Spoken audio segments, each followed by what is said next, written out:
राधे राधे, जय श्री कृष्णा, जय श्री श्याम। देखिए, कुछ लोग आज भी सोच रहे हैं और कुछ लोग कहाँ से कहाँ पहुँच गए हैं और कुछ लोग सोचते ही रह जाएंगे।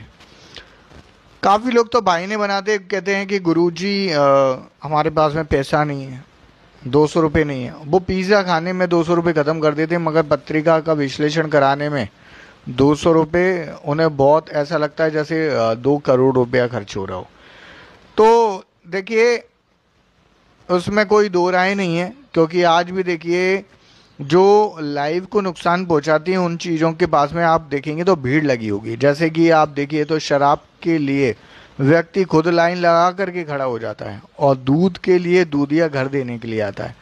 तो ये कोई अलग बात नहीं है, यही कलयुग का प्रभाव है। व्यक्ति अपने जीवन के लिए कम सोचता है, इसलिए वो पीछे है, और जो सोचता है वो आगे है। राधे राधे।